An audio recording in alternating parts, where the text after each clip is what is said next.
You're listening to The Coffee Hour. I'm Andy Bates. I'm Sarah Gulseth. Thanks to Concordia University, Wisconsin for supporting The Coffee Hour. Find out more about Concordia University, Wisconsin at cuw.edu. Live uncommon. We get to continue our conversation in the Set Apart to Serve series today with students and faculty from Lutheran High School South here in St. Louis. Joining us today, the Reverend Pastor Sommer. He's head of campus wellness at Lutheran High School South. Pastor Sommer, welcome. Hey, thanks. Glad to be here, guys. This is not your first interview on KFUO, by the way, right? Yes. I hate to brag, a little bit of a Z-list celebrity here, but 30-whatever years ago, when I was in high school visiting the seminary, because KFUO was located on campus at the seminary way back then. Yep. Yeah, I was interviewed as a student. And talking about serving in ministry, like preparing to serve in ministry and formation, thinking about going to seminary and becoming a pastor, right? Yes, sir. I thought about it even then, just like these guys are thinking about church work. So it's come full circle, hasn't it? Yes, sir. Joining us in studio today, Ellie. She's a senior at Lutheran High School South. Ellie, welcome. Thank you for having me. And Kevin. Kevin's a junior at Lutheran High School South. Happy to be here. Thanks for being here this morning and missing some classes. I think we're missing like AP Chemistry, maybe choir. And AP Chemistry. Yeah. So I'm sorry for making you miss those classes, but glad you're here to share your story. Pastor Sommer, let's talk about the Theology Academy at Lutheran High School South. Now, I know it has another name besides Theology Academy. Kaleo, which is just about the fact we're all called to vocations, plural, right? Where did the idea for Theology Academy begin? Yeah, I cannot take any credit for it. So I've only been at the school for a little over a year. And so when I got there, they had said, hey, we would like to do this thing. And I think that having me come on board allowed a little bit of margin so we could get it up and running second semester of last year. So I'll give credit to my predecessors, and they're thinking about what can we do to better support our students that are maybe considering church work, right? To give them opportunities to decide, is that something they want to maybe pursue? So what happens in this Theology Academy? Yeah, it's interesting because most of what we, quote, require the students to do, they're already doing like 80% of it, right? So it's, are you serving in your church? Do you have a mentor relationship? Are you taking our honors theology electives? Are you volunteering somewhere? All these things that they're probably already doing. We're just kind of helping them check some boxes and really give them opportunities to experience what it's like to serve. Who can enroll? Like, how do they find out about the program and how do they enroll in it? Yeah, so we try and share it very early on each year.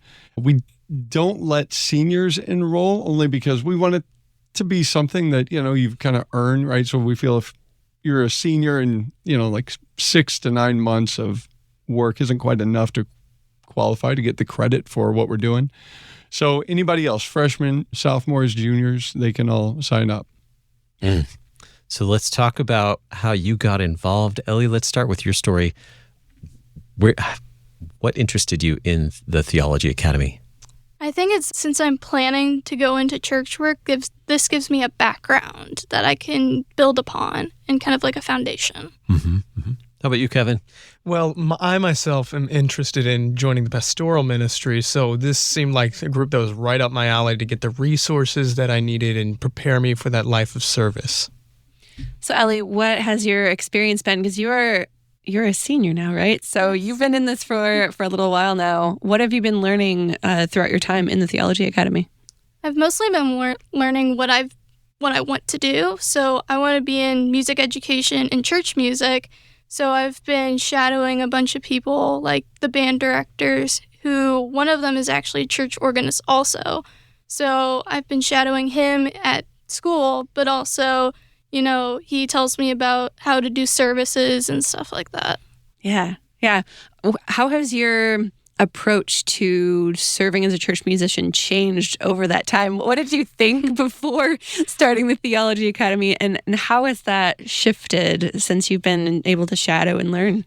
I think it's shifted because I originally thought, I'm just going to be in a classroom just thinking of random answers I'm going to put on a paper and like trying to, try to do the right things. But since I, interviewed and shadowed, it actually got me involved more and it helped me a lot. What year in high school did you start Theology Academy? I started my junior year because that was the first year it was offered. Mm-hmm. Yeah, we just began offering Okay. the program last spring. So these guys are in on the ground floor, so to speak. Sure. So what are some of the things that you enjoyed as a junior? And then when you get into senior year, what are some of the, I guess, maybe more in-depth things you get to do? Well, it was mostly interviews for junior year, but now we actually have to go research more about the job. So I'll be researching church music more because we have to write a paper on it.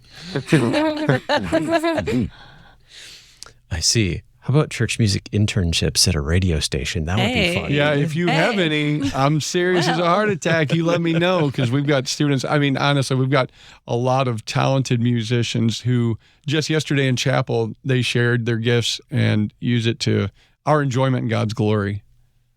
Kevin, what are some of the things that you've had the opportunity to do? Did you start this year or last year? Last year, so my Okay. sophomore year. Like Ellie, was the first year that it was offered. But, through the process as a sophomore, like Ellie said, we also do interviews. So I got to interview one of the campus pastors, not Pastor Sommer, but another one. And he really told me about, from the outside, whenever you go into like the pastoral ministry, whenever you think of a pastor, it's like the guy that's serving at the front of the congregation, leading worship. But there's so much more that like being a pastor can do, helping out at a school like he does and all sorts of stuff. And I also got to interview kind of on the other end of the spectrum a seminarian that helps out at my church and just learn about that process of what becoming a pastor is like and, seminary work and everything like that. So it's just my sophomore year and being involved in the academy allowed me to get answers to some of the questions about like whenever you're thinking about maybe am I called to be a pastor? It's something that maybe the answers aren't always that obvious, but having that group to get you those resources to encourage you to go out and give you a plan to conduct interviews, to get all of these resources available to you is really helpful for me whenever I'm looking to be a pastor in the future. What are some of the things that you're expecting to do this year in the Theology Academy? So this year, I know that as a junior, I'm looking to find a role that really helps out in my church. I mean, I'm an usher and I also have I'm a small paid job at the church, but looking to have more of that, having a closer view of what being a pastor is and having those conversations with a pastor in my church to really learn more about the future. What does it seem that after high school, college, what am I going to go into? What would you recommend I do? Everything like that to get me to have that plan. That's really what's most important is getting that plan. And that's something that I can start developing and working on even right now.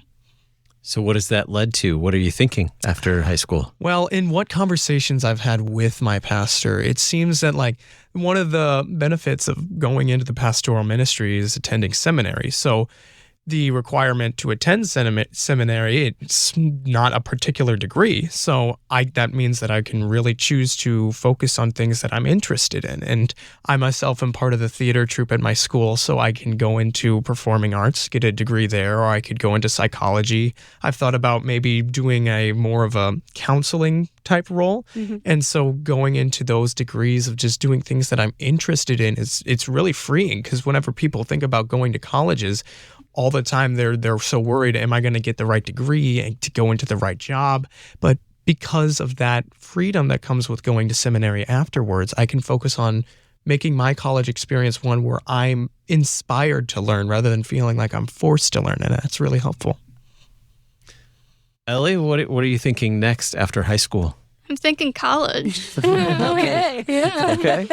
Yeah, I've already been accepted and I'm just going Where you going, Ellie? You can brag. Concordia, Chicago. Yeah. Studying church music at Concordia, Chicago? I'm actually doing a dual degree in church music and music education. Okay. So, Fantastic. yeah, You get to study for a while. 5 years. Yup, that BME. It's a fantastic program, though, and I've met several people who've gone through that program and are just wonderful music educators and church musicians as well. So, how do you think this is preparing you for those next steps? I think this is preparing me because I'll know what classes I'll need to take in order to do the church music. Like knowing that I have prepared in a cornerstone, building up on that cornerstone that the Theology Academy has made. And what about you, Kevin? Well, like I said, getting those resources and like knowing that you have that freedom has really been the most like thing that relieves the most pressure, because it's a lot of unknown. I mean, whenever I'm going into this, I'm basically saying, God, lead me. Here I am. Send me, right? And so getting that freedom from all these resources that is provided from the academy to get that plan. And it's just, like I said, I keep saying the word freedom, but it's freeing, just having all those resources. I always tell the students, you don't need to know what you want to do for the rest of your life. You just need to know what you want to do next, right? And so let us help you make the best decision for where you are today on where you want to go next. We're learning about Theology Academy at Lutheran High School South here in St. Louis. We'll continue our conversation in the Set Apart to Serve series in just a moment. I'm Andy Bates. I'm Sarah Golseth.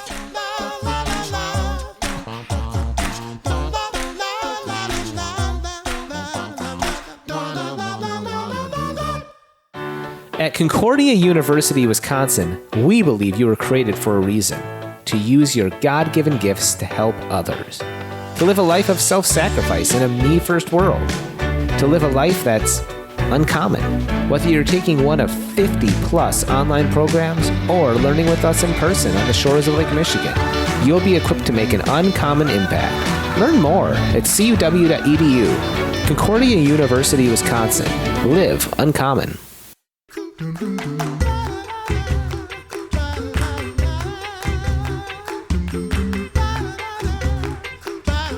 Welcome back to the Coffee Hour. I'm Andy Bates. I'm Sarah Golseth. We're talking with friends from Lutheran High School South in the Theology Academy. The Reverend Christopher Sommer, he's head of campus wellness, and Ellie is a senior, and Kevin is a junior, learning about their experiences as students in the Theology Academy. Now, both of you mentioned that part of the program involves interviewing church workers, pastors, church musicians, educators. What was that like, interviewing others? What were some of your favorite questions? Did you come up with the questions on your own, or were there questions given to you to think about in preparing for that interview? There was a list of questions that we had to pick from, and it really gave us the background knowledges of the jobs. What was your favorite question? What was the one that was like life-changing? This is what I want to do. Probably it was the best advice question. It was based around, what's your best advice for someone who wants to go into this? Kevin? To give kind of a different experience than what Ellie said, there was a set rubric, like, we would like you to at least use some of these questions. And I did. But I also, I don't want to make it sound like, yeah. But he was really enjoying his freedom. Yeah. Oh, yeah. Well, I took off of that, but I kind of played into more specific, like, concerns that I had, because like I said, it's a big commitment and it's a lot of unknowns. So particularly for me, one of the things I focused on was just having that spiritual life, having that spiritual dedication. What is, familial life look like? What, you're a husband, you're a father. What does that look like? How do you balance that? Do you balance that in social life? All of these things to juggle. And I was really wondering, how does somebody like that go about doing it, And so I really modeled my interview with the pastor specifically about that. Like, how do you balance all of these commitments? And he gave me methods, he gave me ways, and he talked about making priorities, prioritizing your faith, but also prioritizing the people God's given you. And, I also interviewed the seminarian at my church, and he talked about how even at the seminary, you can prioritize your faith life, you prioritize the community that you have, and really making sure that you have those foundations to further your own knowledge and serve God. Ellie, you said that you're doing research this year. What are some of the things do you know what you're going to be researching yet? And what are you excited about in that process? I'm probably just going to be researching the background knowledge of it so I can get more in detail of what I'm going to be doing. Because I know it's not just playing a sermon, 3 services a day, Sunday. You have choirs and stuff like that. And I think I'm excited because I'll get to talk to more people who actually do the job daily to get more of that background. Yeah. What do you expect to be asking people and researching? What are some of the things you're really looking to learn? I'm looking to learn how they balance everything, because with both music education and church music, you're trying to balance basically two separate jobs at once. So just seeing how they balance it and how they also have their normal life into it. Yeah. Because everyone's got to have a social life. Looking forward to next year, Kevin, is there anything in particular that you really want to research? Well, I guess, like I was talking about, that freedom of having the ability to choose your particular major that you want to go into. I mean, looking into what really would be most helpful in the pastoral ministry, like that's psychology, or maybe that's going to a college that offers more of like a church history type thing like that, and going to something that's more history bound. So that's really what I'm looking forward to, is finding that thing that will help me in pastoral ministry, but also finding something that I'm just genuinely interested in. Now, we've talked a lot about the work that you get to do as an individual, research, doing interviews. Is there interaction with other peers in the program as well? I would say definitely, because whenever you're, like I said, looking for these resources, having that community is really important. I mean, knowing that there are other young men, young women who are looking to give their lives to God is really reassuring, because there are a lot of mysteries about it. And so knowing that you'll have that community now and going forward is something that's really useful, and I really appreciate it about the Academy. Do have monthly meetings, so where the students come together, and tomorrow we have a bonus meeting because one of the Concordia universities are in town, so they're going to get to share, what some of the opportunities are at their campus. So yeah, we come together once a month, and it really just, at least the students get an opportunity to see hey, there's a more than a handful. There's a group of people here that are also considering this, and they can dialogue with each other too. Now, Ellie, you're going to Concordia Chicago next year. How are you preparing? How are you thinking about those upcoming courses and things as you're going through your senior year this year? Wow, that's a question. What theology classes are you taking right now? Are you taking any? I am taking 2 theology classes right now. Okay. Honors theology, and then the new Creeds and Confessions class we have. Oh, tell me more about that one. So we just got done with the Athanasian Creed. We're basically dissecting them and learning the background of them and how we got them. You're never done with the Athanasian Creed. It's the best creed, in my humble opinion. Very thorough. I love it so much.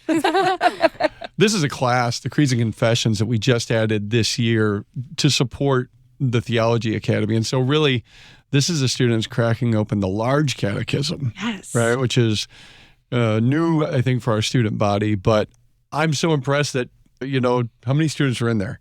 I think there's 11 of us. Yeah, I mean, more than 10 students signed up to take an honors theology class working through the Book of Concord. What? So That's awesome. Yeah, and Ellie's one of those people. How many hours do you spend studying, just trying to grasp the concepts in the Athanasian Creed? Maybe 1. I give up at a certain point. Kevin, what theology classes are you taking this year? So, like Ellie, I'm also in the honors theology for the ethics and moral decisions. And unfortunately, I can't take any more this year just because I'm taking so many classes as is that I'm giving myself a little freedom in my schedule so that I'll have breaks and everything. But I'm really looking forward to that next year and being able to take multiple theology courses. Any idea what senior year looks like in terms of theology classes, what you might be able to take? Well, I know that the honors theology program switches off every year from ethics, moral decisions, and apologetics. So next year, I'll be able to take the apologetics course, and then also that creeds and confessions class. And even I've been thinking about taking even the comparative religions class. That isn't necessarily an honors theology class, but just having that knowledge, going into being part of your religion, knowing about other religions could be really helpful. Tell us more about that ethics class. It sounds very interesting. Oh, it very much is. I mean, we break down a bunch of different philosophies. I mean, we've done Plato, we've done Kant, Hume, everything. We're covering all the bases. You go through the kind of ancient, old historic philosophies, Aristotle, you go into modern, and then you get into postmodernism and if you know anything about postmodernism, that's a whole nother dog. But it's really interesting because you take these hypothetical situations. Sometimes we'll even talk about like fictional characters and different like events that happen. And like we say, well, what would this philosopher say about that versus this philosopher? Is this person justified in doing that? You know, one of my favorite exercises is we looked at like Batman and Robin and said, you know, is it really right for Batman to make a Robin? And I won't go into my soapbox about that here, but you know, it's but you have an opinion about it. I definitely do, and I'm very vocal about it. But either way, we just get to break down this stuff and get that knowledge in those philosophies, and it's really interesting to see how people try to make sense of the world. I think you guys have had Pastor Joe Cox on the show. Yep. Brilliant colleague of mine, right? And so he's the one who teaches that class, and yeah, I mean, he just does an amazing job of preparing these students. Sounds really interesting. I want to go back to high school now just to take these classes. You can audit it, no charge, you know. Oh, don't tempt me. I would do it. But I mean, hearing both of you guys talk about your experiences at theology classes, all of these experiences that you've had, Pastor Sommer, how does the Theology Academy fit into the larger mission, the big picture of the mission at Lutheran South? Yeah, so we just last year spent a lot of time and I guess rolled out a new mission for the school, and it's, you know, it starts out like this. We inspire students through a Christological lens, a Christ-centered lens. And so that's at the heart of everything we're trying to do, right? And so it's pretty easy to do things that are in line with the mission when you're in the theology department because everything's kind of rooted in Christ. And so this is right in that wheelhouse. And so we inspire students to live courageously and serve faithfully. That's our tagline, live courageously and serve faithfully. And each of these classes, I think, hits on all that stuff, right? It's not just about your knowledge and your love and your faith, but it's how do you live as a responsible citizen in our community. And speaking of preparing students through that and inspiring them through that Christological lens, that leads to several of them going into church work and pursuing church worker formation. And we're kind of, as we mentioned at the beginning of the program today, going full circle because about 30-something years ago, you were thinking about church worker formation, becoming a pastor. Yes, sir. And you spent some time at KFUO. And I want to go back to that interview. You just happened to have that soundbite for us. You're welcome. And appreciate that. I want to share that with our listeners. And this was an interview from 1990. Is that right? 1990. Oh, correct. As you were visiting the seminary campus and KFUO. Tell us a little bit about yourself. I go to Lutheran High School South out in Afton. I'm 17 years old. I'm a senior out there. And I grew up in South St. Louis, right around Ted Drew's. Okay. Been there many times. What is it about this weekend that has stood out for you? Well, I knew that what I wanted to do was basically a pastor. But there's so many, being a pastor doesn't mean you're going to be working in a church, I've learned. You can be working with the deaf. You can be working as an artist or whatever you're good at. There's a place for you. And I commend you for that. That's a difficult undertaking, and I hope that someday, if not I myself, the seminary community sees you here studying for the ministry. It's a wonderful profession, and it is indeed a high calling of God to that office.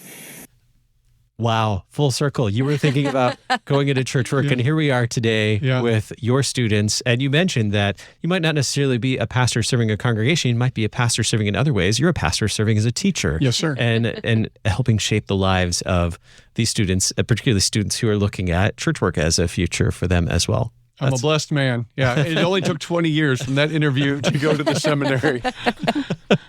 Well, thanks be to God for that. And thank you for sharing your stories with us today. How can we learn more about Theology Academy at Lutheran High School South? Yeah, you can just go out to our website, .org. Just go to the Google and Google Lutheran High School South here in St. Louis.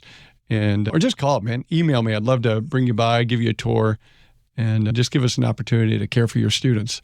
We'll put a link in the program notes today as well for the podcast. You can learn more there about Lutheran High School, Lutheran South, and the Theology Academy, Kaleo, at Lutheran South. Well said. Thank you. Our guest today, the Reverend Christopher Sommer, Head of Campus Wellness at Lutheran High School South. Thank you, Pastor Sommer. Thank you, guys. And Ellie, Senior at Lutheran High School. Thanks so much. Thank you. And Kevin, Junior Thank you. You can learn more about Set Apart to Serve by visiting lcms.org/SAS. You've been listening to The Coffee Hour. I'm Andy Bates. I'm Sarah Golseth. The Coffee Hour with Andy and Sarah is a production of KFUO. To support The Coffee Hour and KFUO Radio, visit kfuo.org. You can also text KFUO to 41444 or send an email to gifts@kfuo.org. And you can call us at 800-844-0524. KFUO. Christ for you, anytime, anywhere.